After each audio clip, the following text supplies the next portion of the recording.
So, nandito tayo ngayon kay Nanay Alfonsa. So, meron tayong dala yung mga binibigay po nating Christmas gift sa ating mga tinutulungan po.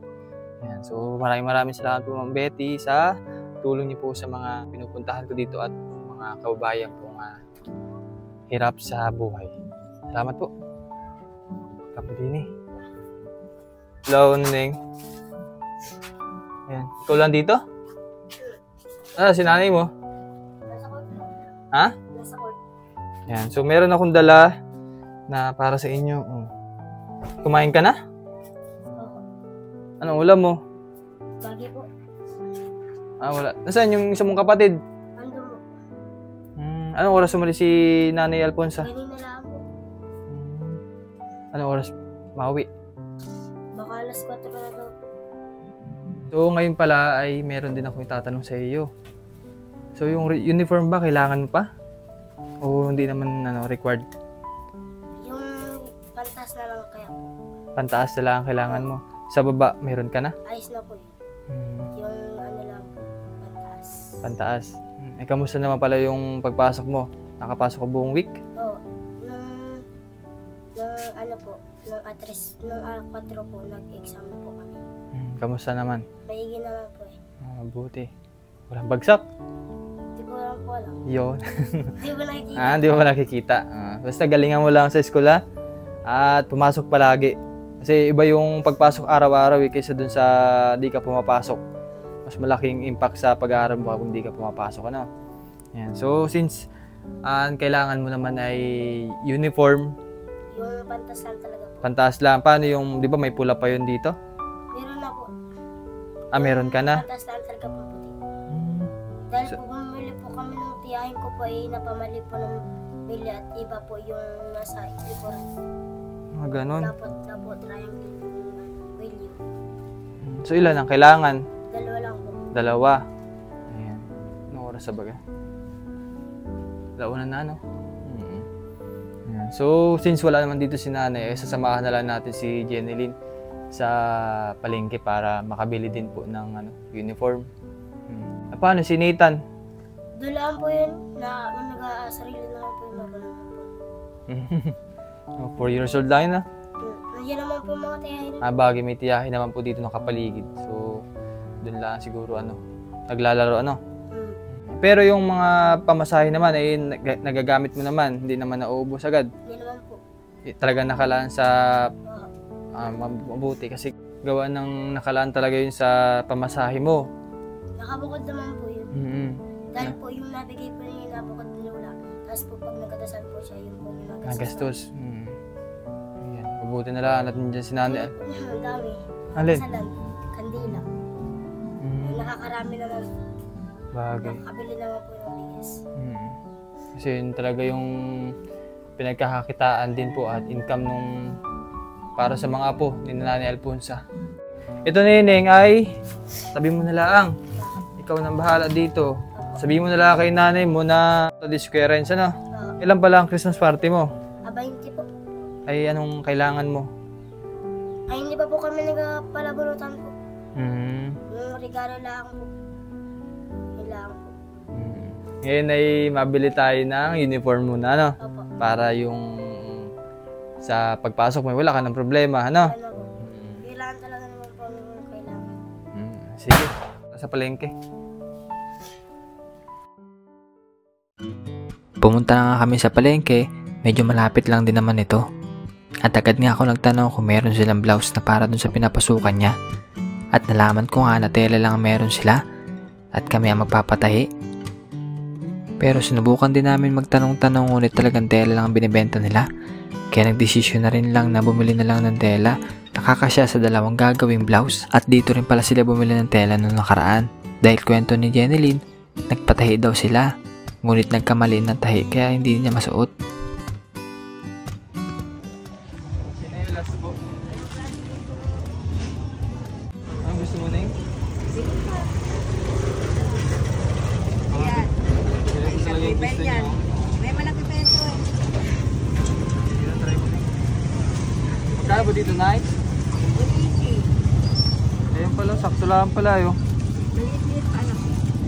Ganyan ang gusto mo? Kulay?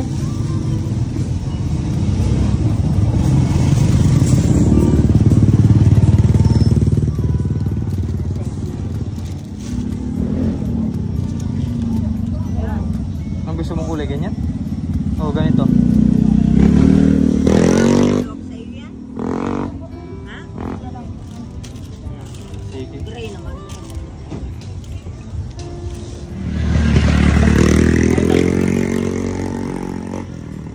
Dalawang uniform.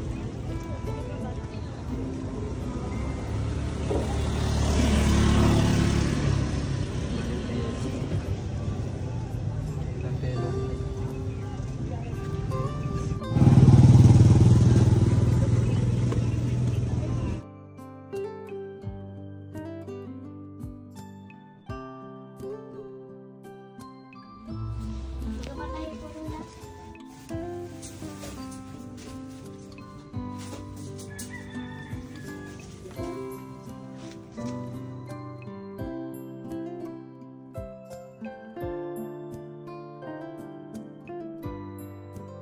Ulit tayo dito sa bahay ni Nanay Alfonsa. So, since wala dito si Nanay Alfonsa, sinamahan muna namin si Jeneline sa palengke para mabilhan po ng blouse niya. At akala ko may mabibilhan ng blouse pero yung pala ay pinapatay pa kaya. At binila na rin namin siya ng tsinelas. Uy, wala si Nathan. Wala. Pumasama ka pala sa U-box na namin nalagay. So, next time na lang, ano? Next time na lang. Ay, anong gusto pala sa Pasko? Anong gusto ni Nathan sa Pasko? Po? Ayusin. Anong gusto ni Nathan? Laruan. Laruan? Anong gustong laruan? Barbie? Ay, hindi. Barir. Ano yung barir? Yung nakasa. Ay, bawal yun. Makakasakit yun. Hindi pala yung nakasa. Ah, yung na-trrrt lang, trrrt. May sound lang. Ba't ayaw mo ng Barbie? Maganda naman yung Barbie. Ayaw ko Parang bakit? Parang na lang. oh, ano kaya? Gusto ko ay yung laruan na parang Ha? laruan na parang Ano daw? laruan daw kung papatrol. Paw Patrol? Papatrol po. Papatrol? Ano yun? Yung lalabas sa mga ano. Paw Patrol lang alam ko. Paw Patrol na yung ano, yung mga parang aso ba yun? Yun ano, superhero? Ayun. Sige, bili kita ng Paw Patrol na pink. Gusto mo lang pink? Sige. May ano pa yun? May bus. Po? May bus. May boss? Gusto pala yung boss. Ah, boss? Boss. Yung po, may leader ta. Ay, may mga, boss! Boss pala, bus? Bus, yun pala ang gusto ni Nathan. Sige. At ano, basta pag sa Pasko, mabalik na lang, ano? Mga ngaroling muna ako para may, ano, may bigay din. Yan. Ha? What? Hindi ka bata. Ha? What? Hindi ka bata. Hindi na ako bata. Ano na ako, malaki na. Ha? Yung pala ibig sabihin nun. Sorry naman eh. Pwede naman ako mangaroling kahit matanda na. Dito sa inyo. Dito ka muna. Dito muna ikaw. Ayan, so sila po yung magkapatid po na inaalagaan ni Nanay Alfonsa. So ito po ay wala po silang nanay na dahil yung nanay po nila ay wala na po. Nakarang kailan? March lang din, no? May po yun. May pala na wala si Ate Lenny. Yung dati natin tinutulungan. Nagkaroon po ng komplikasyon sa sakit niya dito. At yun, si Nanay Alfonso na lang po nag-alaga. So yung tatay naman po ni Jeneline ay nasa Negros. Sa Bansod po yun.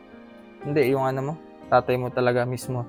Bisaya po yun. Nasa Visayas. Yan. So ito naman si Nathan ay nasa Bansod. So umalis na rin dito. Kaya si Nanay Alfonso na lang po yung nag-aalaga din sa dalawa. Tapos minsan ay may tumitingin mga kamag-anak din sa paligid.